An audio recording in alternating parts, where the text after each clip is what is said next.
Kerry, thank you for taking the time. I really, really appreciate it. We like doing these interviews with people who have kind of completed the full process and you've got to the end of your time with us. And it's quite frankly been a pleasure working with you and putting together this plan. And it's so refreshing seeing someone like just dive in and actually just really enjoy what they've learned and applying it in their life and benefiting from it as a result. So before I start babbling, I just want to say thank you again for taking the time, and because I think it's really, really helpful for people who are going through this to speak to someone who's been sat where they are now, if that makes sense. Yeah. So best place to start really is before you joined. So where were you at in terms of, I suppose, like your finances, your mindset, the goals that you had, and what made you want to join the program in the first place? So mindset before I joined, in my mind, I was a millionaire, but did not have any of the money coming in that a millionaire would have. So it was definitely champagne budget. It was champagne lifestyle with a lemonade budget. I just totally had my head in the sand. I was retiring at 55. I was financially secure. I was doing some building work. I was doing all sorts of things, but never actually did any of it, and had no idea really where I was and what I was doing. And I just knew that I was in a place I was like, I'm living a daydream. Yeah. And it's great, don't get me wrong. It was a lovely place, really lovely. But I was living on a different planet. I really was. And I knew, I was like, I know, I just need help. I can't do this myself. I didn't even know where to start. That was the problem. I kept looking at my bank account and money going out and knowing that I was spending too much and not really sure what I was spending it on. But I was just like, I don't even know where to start. Yeah. Yeah, I think it's the same position a lot of people find themselves in because, frankly, none of us are taught where to start, let alone what to do once we start, right? So we're kind of all just winging it, hoping for the best, trying not to make too many mistakes, and seeing what happens, really. But I think the more I thought about it, the worse the kind of paralysis got, that I was like, I actually can't do anything anymore. I don't even, what? I always felt, I feel like I'm like a strong, confident, independent female. I know all this stuff. It's really easy, surely. And I'd even give friends advice. Couldn't do it for myself, not at all. Fair enough. That's interesting to hear, actually. So when you joined, obviously what we do is we get everyone to kind of go through a process of looking at their finances, and then to tell us what the goals are that they want to actually achieve. Like, what do they want as an output of this process? And yours really was just better control over the month-to-month finances, to be able to see what's going on. There was a little bit of debt, but debt wasn't a problem as such. It was just kind of getting rid of like some 0% interest stuff. Like you mentioned, there were some renovations you wanted to save for as well, and mainly just knowing what your future held. So how you were going to retire, how much earlier could you make that happen, and how could you do it without having to cut all the fun from your life. That was like the main focus. That was a real thing, and the fun bit was a real thing for me, because I think I was of that mindset that if I needed to save and I wanted to have a life, they didn't come hand in hand. So I kind of forgot the saving part and just carried on having all the fun. And it's fair, like, because like you say, especially when you don't know what to do, so you're not doing anything for like the long-term planning, there ends up being, especially when you get like a reasonably good income as well, even if there is spare money, it's like, well, you just spend into it, not because you're doing because you're a bad person or like you're failing or anything like that, but because it's human nature, and if you don't know what else to do with it, you see things that you can do, you see opportunities, you see nice things you can have, and it does just go. And correct me if I'm wrong, but I think what a lot of people find through doing this is once we get just like a basic system and a structure in place for your accounts, you're still able to do the things you want to do and have many of the things you want to have, but you also have a plan for the future because there's just less waste and we're able to assign money to the places it needs to go, right? I actually thought you'd given me more money to start with. Well, it's like it got to July and I was thinking, what is this magic? Where is all this money coming from? Because I was like, how am I still having fun and still having a life? And all of a sudden I've got a load of money in a savings account, and my 0% stuff has pretty much paid off within. I was like, where is it all coming from? And obviously I had it all the whole time. I just didn't have a clue what, like you say, I didn't have a clue what I was doing with it. And it was only, when we did the look back and I was like, oh, okay, I'm just single-handedly funding the whole of the Amazon regime, it looks like. Yeah. It was like Yeah. Amazon. It's like, right, okay. Yeah, you're definitely not alone there. So where are you now? Obviously, those were the goals that you had. Now you've completed the full process. Where are you at now with those goals? So I know exactly when I can retire. So not when I'd like to retire, when I actually can retire, and have a really good plan in place, and have been able to save some money on management fees through my pension by moving it back into my workplace scheme because I've moved it out. I've got a separate personal SIP now that's growing that gets paid into separately every month. I have a really nice savings pot that would cover me if, God forbid, anything happened with my job for at least 3 to 4 months. Nice. I could start the building work and pay for the deposit and get all of that done, but I decided not to, actually. So where I was like really focused on wanting to do this downstairs bathroom area in the house, I just don't feel that need now. I feel that actually having this cushion of money, but I think what I will do is still have the cushion of money, but maybe create another separate pot and save into that, because some kitchen stuff that's been paid off now, I'll have extra money from that, so put that in the pot and still probably do the building work, but just delayed. I know exactly what comes out of my bank account every single month. And have become mildly obsessed with my finances. I have no loyalty to any company anymore, which I did previously, weirdly. Yeah. My bank and my mobile phone company as well, for some strange reason. So now I'm just obsessed with getting the best deals, obsessed with looking at interest rates, and I just feel so confident. I think for me, that's been the massive change. It's clarity of what's going to happen in my future for the next 10 years financially, but also that confidence to make those decisions. And it feels, it's very empowering. It really is. But also I still keep shocking myself every month when I'm like, where's all this money come from? And you like, all of a sudden I've like paid for a holiday outright, or Christmas happened and there was nothing went on a credit card. And I was like, what? Oh, I've got that Christmas pot I've been saving for. Yeah. It's just, it blows my mind sometimes. It really does, even now. I'm so glad to hear that. Quite frankly, it's just all about just consistent habits and just assigning money to a specific job, isn't it? It's pretty much all we done. Obviously there's levels to it, and there's like, things that people need help with, but it's music to my ears that you're feeling, like you mentioned, just the confidence, like that empowerment to have the confidence to just make those decisions, knowing that it is the right thing for you, because it's been explained to you now, like you understand it, and you're also seeing like the fruits of these changes, and that's really, really nice to see. And I think what you do really well is just explain it in terms that humans can understand. Thank you. Because I ask you a question, you explain it, and it's just a quick like, oh, it's this. It's like, oh, okay, yeah, I get that. Great. Yeah. It's just removing the fluff, isn't it? Yeah, exactly. I'm not speaking to somebody else that's like just giving me the answer, but they've used 10,000 words and and I've lost the thought of what should I even ask you in the first place. You just give me the answer. I'm like, great. Yeah, nice. Now I can crack on and move ahead. Yeah. I totally agree. And I like the point you made about having like the pots and like the not having to, use credit cards around Christmas and stuff like that. Like I said, it's kind of a case of just giving your money a job to do, and you do it and you're like, this is what adulting is. Like, this is what it's meant to be like. Like, said to you a number of times though, I'm not enjoying it. Yeah. This adult thing is rubbish. Like being responsible. Yeah, no, I know what you mean. But I don't know about you, but I always have this analogy that I share with people of like when you're growing up as like, a young adult or a teenager, and you kind of look up to your parents and your other family members and, other people like teachers and things, and you think, you've got it figured out. You must have it figured out. And then you become an adult and you're like, wow, no one has this figured out, and we are all just winging it. Yeah, I absolutely agree with that. I don't feel like I'm winging it anymore, which it feels really nice, really, really nice.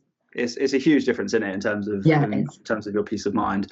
So yeah, just to summarize then, I think you kind of captured a lot of it, but we've now got money management system in place. I think total, compared to like the 3-month look back that we were looking at versus the future going budget. At the time, it was like an £800 a month improvement around just money we. Oh, it's more now. Is it more now? Yeah, it's even more. I think it's actually nearly like 1,300 a month. That's amazing. That's freed up, because I've just become, like I said, obsessed with moving stuff, obsessed with my own spending habits. Yeah. In a good way, though, right? In a good way, but also things like the tools that you've given, and even just the monthly challenges. I'm very good at putting stuff on Vinted, but actually I need somebody to give me a little nudge every now and again. I had an exercise bike that was in the garage that had been in there for 6 months. I'd not even sat on it. So I popped it onto eBay, and it was like £800 I got for it. And then some other stuff that I had that I put onto eBay, it was like that month I made £1,100 just for putting stuff on eBay. And it was like, yeah. And that's the kind of obsession that I feel like I'm getting now. Yeah, it's like we were saying earlier, it's like all these little wins, all these little bits and pieces of optimizations over here, not just in terms of like what you like your income, but also the ways that you can earn free money on the stuff you were already buying via it really changes your mindset. Yeah. It completely changes your mindset. I keep looking around the house thinking, what can I sell next? Your son's like, where's my stuff gone? It'll be him next if he's not careful. Yeah, right. Yeah, I know. So we've got the money management system in place. We managed to save. I can't remember exactly what it was, but it was a few. I think it was about 20 grand in terms of like the money for the renovations, right?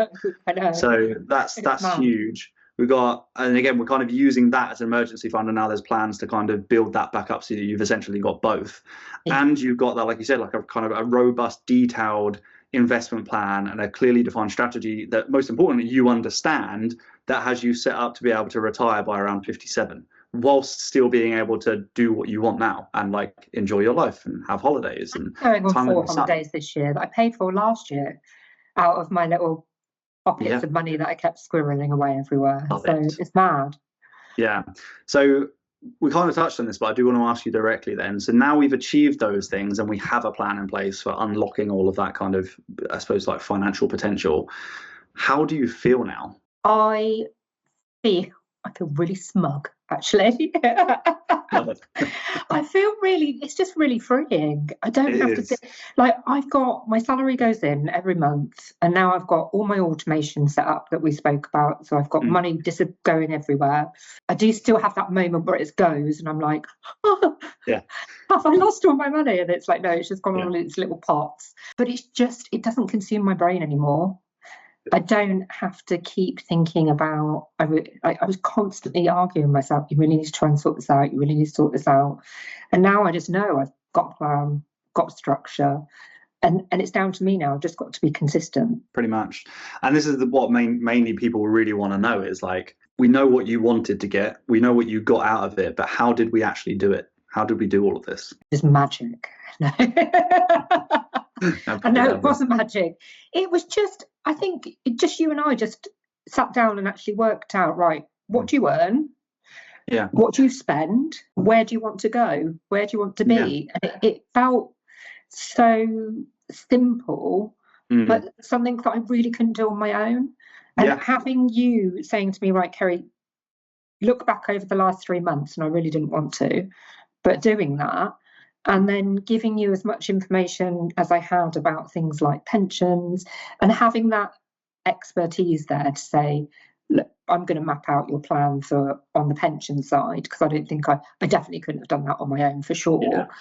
But having that expertise, and then you asking some really good open questions about, right, what do you want? What do you want to achieve? What are your plans? And then just having that backup of being able to constantly keep asking more and more questions as my confidence grew. And how do I save this? And what is this company? And what does this investment? And what does the ISA do? And what does free trade do? And all these different apps. Yeah. It just felt, for me, it just spiraled really naturally.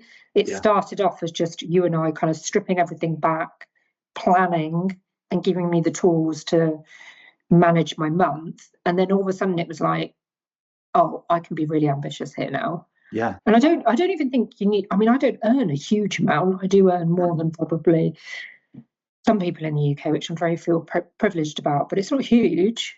And it's a single income household as well, right? I know, I'm a single mum. So I do it all myself.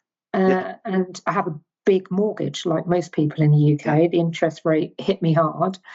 So I have a lot of outgoings. But it was just a really clear, stripped back plan of just chipping away consistently month after month. And then having, as my confidence grew, having that, like I say, that sounding board from yourself to be able to just keep asking questions. Yeah, I think a lot of the time that's exactly what makes the biggest difference, is having someone who can take all of the kind of noise that's out there around, like, all the different options you have with literally everything, of not even just like where to save your money, but how to invest your money, what platform to use, what to invest it in once it's there, why you would do that, how to optimize your pension, like different methods of savings, how to secure the best interest rates, and all the little other kind of like tidbits that get you an extra few £100 or £1,000 a year as well out of nothing. But getting that all applied to your specific circumstances. Like, that's what people don't get when they don't do this, because they haven't got someone who can apply that with them, right? Who understands it all. And I'm not trying to like pull my own chain here, but it's like that is really, you know, from what you're saying, it sounds like because my plan is my plan. Yeah. I could, if I gave that plan to somebody else, it wouldn't work for them, because it's my plan. Yeah. You basically took me in a financial Kerry and made my plan for me. And yeah, it's been amazing. No, I'm glad to hear it. So is this something you feel like you could have done either as fast or at all on your own? No, not at all. Appreciate the honesty. I could have probably reined my spending in. Of course, we can all do that. Yeah. I have no consistency. And I could have, and I've done it. I've saved a bit for a couple of months, and I just drift back off to spending what I earn, because I have no consistency, because I don't have a plan. I'm a person that needs a plan in place, but also I need that support, that guidance as well, that confidence building, and having all of that. It was like, when I could see it working month on month, and like I say, at some points thought you were giving me extra money, I was like, oh, okay, this actually works. Right, let's keep going, this is working. So no, I definitely wouldn't have been doing this on my own, Joe. Yeah, no, that's fair. And like, I've got to say as well, you know, it's there's so much respect that's due to you for actually taking like the notes, the outputs, the suggestions and things that we kind of put together for you, and actually doing it. Because so many people will like get it, and then they're like, they'll maybe like sit back and they'll delay it because they almost don't believe that it's going to make a difference. I'm like, you're not going to see it unless you do it. Like, no, but I kind of felt a little bit like that at the first month. And I was like, how can this really work? Does it work? But it does. It does. Yeah. It's not even feels like rocket science. It's scary. It's a little bit scary. It's a lot of money to put out first, and then you think it might not work, but blew all my expectations out of the water. Oh, good. I'm glad to hear that. So with that in mind, then, what would you say to anyone who is maybe considering this right now and hasn't taken the leap yet and is wondering whether they should? Just do it. Like, it is the single-handedly best thing I did last year. It's like top 3 things I did last year for myself, because the confidence and just the growth in myself, and feeling that peace of that financial noise, having just switched off. I've got a plan. Even if I just don't feel worried. And having that peace of mind is worth so much in itself. And it does work. Like, it really does. I appreciate that. I totally agree as well. It's the peace of mind is something that's really, really hard to put a price on, but it's something that comes up time and time again for everyone who's been through this, who's taken the action and put in the work, and then has inevitably got incredible results and it's changed their lives. It's the peace of mind. Obviously, the money stuff is great. Having more money, having more like control, having a plan for your future is great, and the investments are great, and all of that kind of stuff. But the peace of mind it gives you, and that kind of noise that's now gone in your head of like, what should I do? Should I invest? And what about my pension? And all of that's now gone, because you know, and you can kind of get on with your life. So that's really, really good to hear. It's music to my ears. Final question, be honest, is there anything you feel like you would change, or anything that we could do differently to better support you and our other students? For me, no. I think the only thing is I would just make the Excel spreadsheet a bit pinker because I like pretty things. But for me, it's been fantastic. I don't think there's anything I would change at all. I'm lucky that I work in the IT sector, so the whole spreadsheet setting up and getting all of that and the automation working. I know about technology. I do appreciate, for anybody else, that's probably a little bit scary when they first get presented with that information. But for me, it's worked really well. So not for me. Good. No, I'm really, really glad to hear it. Again, thank you so much for taking the time, because No I do want problem. to point out to people, Cerie, yourself. And thank you for all you're of your very help and welcome. support. It's been great. You're very welcome. It's been an absolute genuine pleasure working with you. You've been a joy. And like I said, it's just so nice when people just dive in, trust the process, take the action, and then end up getting incredible results that we can come on here and talk about. And you taking time out of your day after even having completed the process to come and talk to me again, I think is testament to, how happy you are with this. So it does mean a lot really to me. happy. And yeah, I just want to say thank you again. Hopefully this is helpful to anyone who's watching this. Looking forward to, continuing to hear about your progress along the way. So again, thank you, and I'll catch up with you soon. No problem.